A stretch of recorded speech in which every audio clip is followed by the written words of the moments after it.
So I find you are a very innovative dude. Well, you kind of your mind kind of is built that way. Um, you know, talk to me about how that kind of comes to you. Is that natural for you, or is it very organic, or is this something you work on? No, it's been me. I've been a very odd character my entire life. I've never really been Okay. normal. I don't think like other people. Even as a young age, I don't know, growing up, I was very inquisitive, but I was also really intelligent. I was an honor student growing up. I was Mensa at an early age. Okay. I did. I've never made a B in school. Like it was straight A's the entire time. That kind of Yeah. stuff. Honors. Yeah. College was a rude awakening because it was the first time I'd really been challenged. You actually I work grew hard. up, I grew up in a little country area. There was Yeah. 300 kids in my school. It wasn't exactly a tough criteria they're grading on a curve, you know. Yeah. So that was been kind of the challenge. It's always been weird to me, Uh-huh. but I've also had a fascination by it, so I've just kind of gravitated to it. But I think because I grew up without a lot of guidance and influence in how to do things in life, my wife laughs. I was raised by wolves. Is kind of the answer. Is what it was like. Okay. My parents were away; they weren't home a lot. I was very much that single mother household kind of growing up, where my mom was working all the time, and I was raising myself, or occasionally I'd have like stepbrothers or something like that there, that kind of thing. Household. It was very independent. So my way of thinking, for me to be different, has never bothered me. I just kind of jump off the cliff. It's one of those things. It's an intelligent jump, but I've never had that fear of what others thought, because people have never really thought of me as this really cool guy or anything. Like I've never had that title, so I've never tried to be cool. I tried to be cool when I got into my 30s. I never tried to be cool at a young age because I just knew it wasn't happening. It was unachievable. It wasn't until after I went through my midlife crisis in my 30s that I actually was like, oh yeah, I can be the cool guy in the room. I can afford to do that, that kind of stuff. Yeah, you got the money and you've grown into yourself. I did. I had the sports car, the money, and everything else. I knew how to talk to people. I had the confidence. All those things I didn't have as a child, as younger growing up. Yeah. All those things I got somewhere after 30.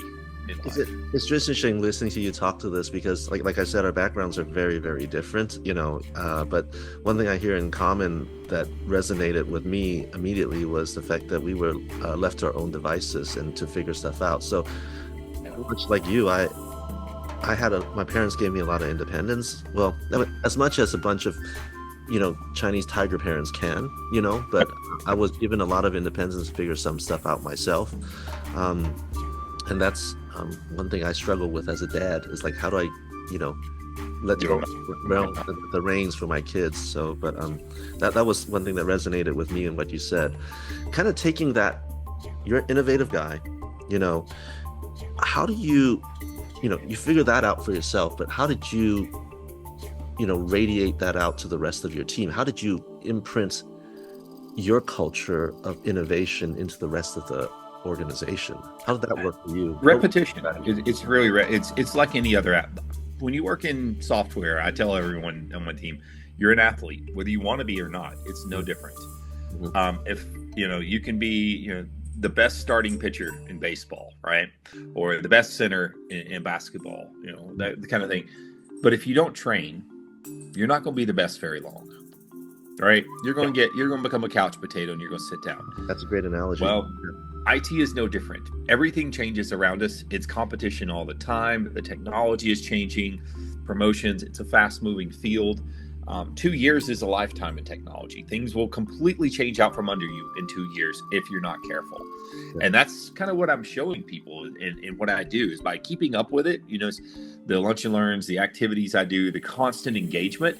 It's almost like a marketing term. It's like guerrilla marketing. Yeah. If you want something to happen, you've got to do that guerrilla marketing.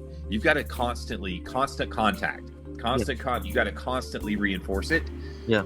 But you can't force it. You have to make it optional, right? But eventually people start showing up, and then more people start showing up, and it kind of propagates. It's like planting a garden. At first it looks barren, then it'll be full of some weeds. Yeah. But eventually you're going to have some fruitful, fruits for your labor there coming out of that garden. That's the same thing. That's what I'm seeing now. the Gen AI piece, I'm seeing team members who are on the side chats doing work to get this done without me engaging on them. You know, they want to do it. They want to be motivated by it. They have an actual interest in it, and for good reasons. It's the evolution of their career. Yeah. When I do these things, everything I'm doing makes their resume look better. Their life, I'm investing in them. It's not the company investing in them. It's not them investing in them. It is me personally taking my time to invest my knowledge in someone else so they can have a greater understanding of the world around them or their career, their job, their options. So trying to find relevant things to engage people, that's really what it is. And over time, they realize, hey, you know what? You really are investing in me. I've learned something. Many people have came back to me, thanking me for what they've learned. And that's really the value in it. That's how you know it's working. When people come back and say, hey, I actually learned something from that. Thank you. Yeah. And that's all it takes. That's that little simple knowledge. I don't need a big ceremony. I just need to know that it's working, and that lets me know it's working. Yeah. I mean, that's the thing that I want the audience and viewers to know is like, I've seen this firsthand. You know, you follow through on it. So many luncheons and learns that you ran for you know, to make sure that you're basically developing that muscle memory for your organization to want to do the same thing automatically. And you know, after such a long period of time of doing it, it's taken off. You know, these guys are like, your team is like, hey man, just one more thing before we call it a day at 6 p.m. on a Friday evening. That's unbelievable. That we can have, you have developed that kind of passion for innovation within your team in that way. It's you got to get your hands dirty. You got to get grassroots, right?